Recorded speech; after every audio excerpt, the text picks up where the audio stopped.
Paano isinagawa ng Amerika ang Operation Midnight Hammer?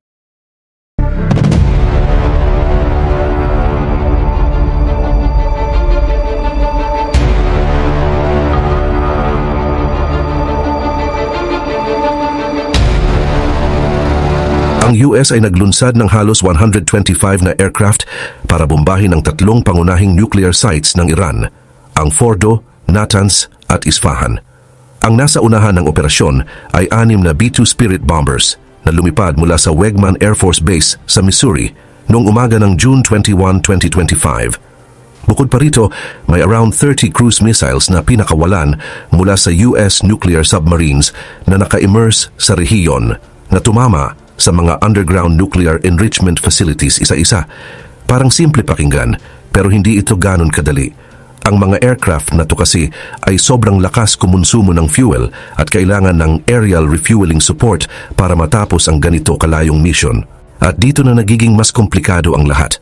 Ang KC-135 Stratotanker aircraft na in charge sa mid-air refueling ay hindi rin pwedeng mag-operate ng mag-isa. Kailangan nila ng proteksyon mula sa FA-18 Electronic Warfare Squadrons na nag-e-escort sa kanila. At sila rin ang tumutulong para hindi ma-detect at ma-atake ang B-2 bombers. At ngayon araw ay susubukan nating ipaliwanag ng malinaw at detalyado kung paano isinagawa ng Amerika ang Operation Midnight Hammer sa Iran. Pero bago yan, ay hihingi lang sana ako ng isang like at subscribe. Malaking tulong na ito sa aming mga content creator. Salamat po. Nagsimula ang misyon ng madaling araw sa Whiteman Air Force Base sa Missouri, kung saan naghahanda ang B-2 Spirit para sa isang flight na tatawid ng kontinente. Kahit kaya ng stealth bomber na lumipad ng diretso gamit ang aerial refueling, isa sa malaking problema ay ang pagod ng piloto. Para maibsan ito, naglagay ang US ng mga Allied Air Bases sa mas malapit na lugar gaya ng Qatar, pati na rin sa Diego Garcia, at posibleng mga forward operating base tulad ng Anderson Air Force Base sa Guam, isa sa mga pinaka-strategic military base ng US sa buong mundo.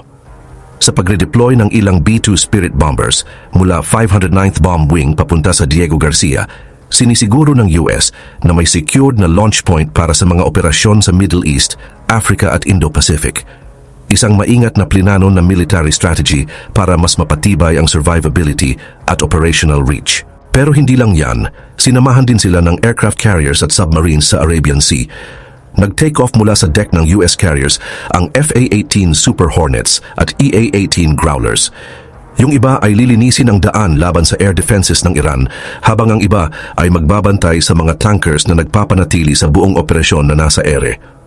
Ang KC-135 Stratotankers, punong-puno ng fuel, ay nagstay sa friendly airspace ng Saudi Arabia. Samantala, sa ilalim ng lupa sa command centers, nakatutok ang US analyst sa real-time feeds at handang i-redirect ang mga puwersa kung biglang may makitang radar movement sa Iran.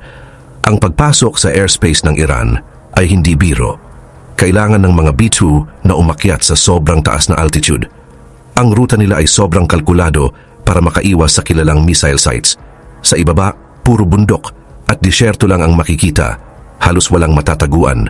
Pero dahil sa radar-absorbing skin ng bomber, nakakalusot sila sa detection ng kalaban. Paglapit nila sa target, kailangan nilang gumawa ng critical na desisyon. Magpapakawala ba sila ng standoff missiles mula sa malayo o bababa para ihulog mismo ang mga bunker-busting bombs sa mismong site? Iba-iba kasi ang klase ng bunker-buster bombs na may kanya-kanyang caliber, pero ang pinakapambato ay ang GBU-57, na karaniwang dinadala ng B-2 Spirit stealth bomber. Dahil sa laki at bigat ng bombang ito, 2 piraso lang ang kayang isakay ng B-2 sa bomb bay compartment nito. Kahit wala itong sariling thrusters, meron itong 4 na active lattice fins at precision guidance system na ginagamit ang military-grade GPS para matumbok ang target. Gawa ito sa specially designed high-performance steel alloy at gumagamit ng bigat nito habang bumabagsak para makabaon ng hanggang 200 feet sa ilalim ng lupa o semento. Pero hindi ganon kadali. Malakas pa rin kasi ang air defenses ng Iran.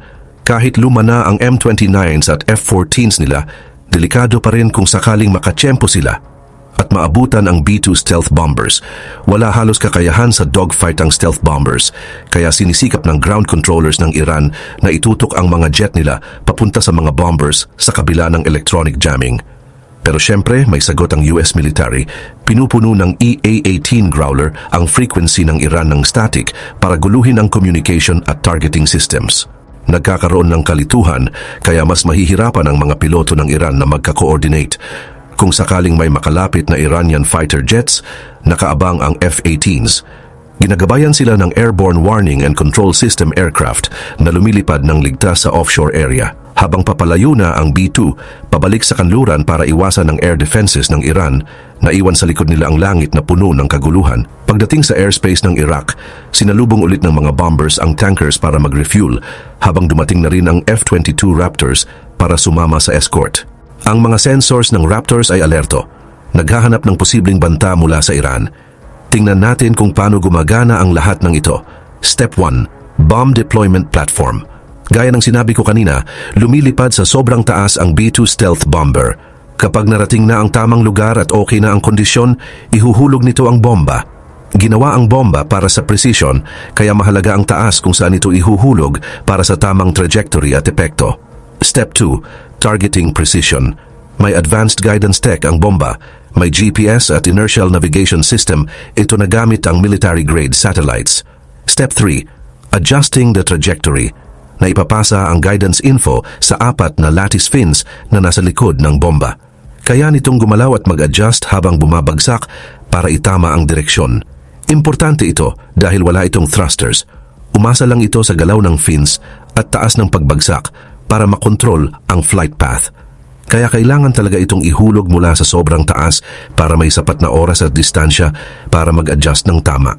Ngayon, narito na ang pinaka-critical. Step 4. Impact and Penetration. Ang bombang ito na tinatawag na Massive Ordnance Penetrator ay may bigat na approximately 30,000 pounds o mga 14,000 kilos.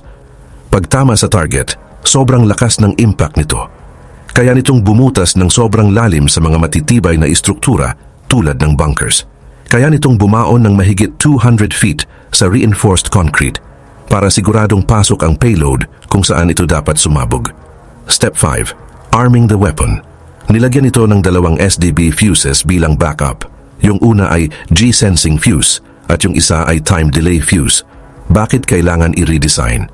Para siguradong masisira nito ang mga facilities na nasa ilalim ng makakapal na layers ng matibay na materyales.